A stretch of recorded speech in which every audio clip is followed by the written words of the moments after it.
අද අපි බලන්න යන්නේ 257 307 357 457 කියන සීරීස් එකේ C445 කියන එක කොහොමද අපි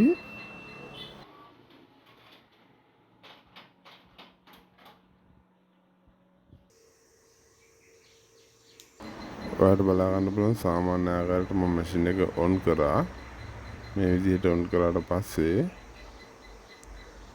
සාමාන්‍ය මැෂින් එක වගේ Toshiba Studio Series කියලා වල normal විදිහට මැෂින් එක ඔන් වෙනවා.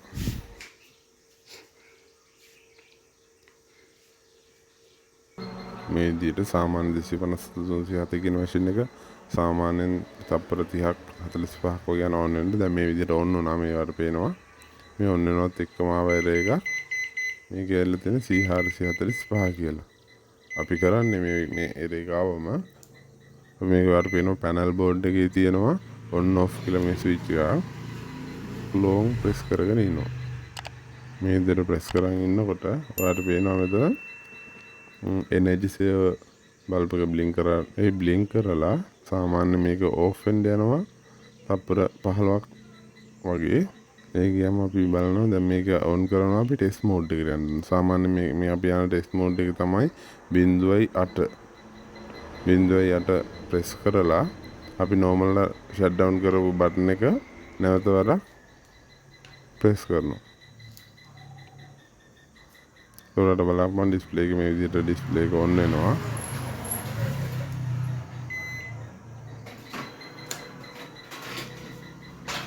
සාමාන්‍යයෙන් මේක on වෙන්න තප්පර 35ක් 40ක් විනාඩියකට කිට් වෙලාවක් යනවා. සාමාන්‍ය මේ විදිහට off කරාට පස්සේ මේක on වුණාට පස්සේ අපිට එනවා user name එක password එක. ඔය කලින් මගේ වීඩියෝ වල බලලා ඇති. ඒ user name password ආවට පස්සේ අපි සාමාන්‍යයෙන් user name එකක් password එකක් දීලා නැහැ. ඒ නිසා normal ඒ තියෙන විදිහටම okay button එක press කරනවා. එතකොට ඔයාලට එනවා test mode කියලා ඉවරලා. බලා ගන්න පුළුවන් CID test mode කියලා මේ වගේ ඇවිල්ලා තියෙනවා.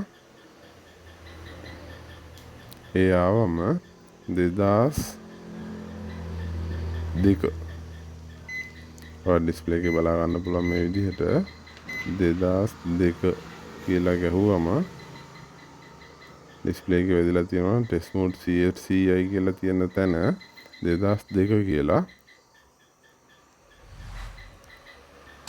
ඊට පස්සේ අපි start button එක press කරනවා. එතකොට බලා ගන්න පුළුවන් අපිට මේකේ ඇවිල්ලා තියෙන value එක කීයද කියලා.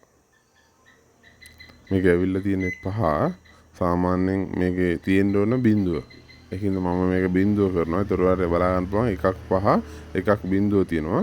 මේක ඕකේ කරාට පස්සේ දෙකම බිඳුවට වැටෙනවා. ඊට පස්සේ අර වගේම අපි shut down කරගන්න පුළුවන්. දකුණු panel board එකේ දකුණු පැත්තේ තියෙන on off switch එක long press කරගෙන හිටපුවාම shut down වෙනවා. සාමාන්‍ය මේක තප්පර 10ක් වගේ යනකොට මේකේ display එක off වෙලා යනවා. ඒ off වුණාට පස්සේ ආපහු අපි shut down කරන button එකම ආපහු press කරලා ඉල්ල machine එක on කරගන්නවා.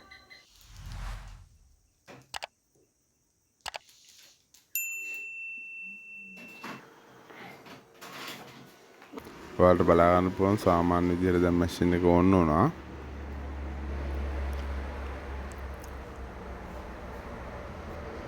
සාමාන්‍ය මේ කොපි කියන තැන රෙඩි කියලා වැටලා තියෙනවා. ඒ වැටලා තින්නේ මැෂින් එකේ දැන් මුකුත් errors එකක් නැහැ. මම මේකේ test page එකක් දෙනවා බලන්න. front page එකක්.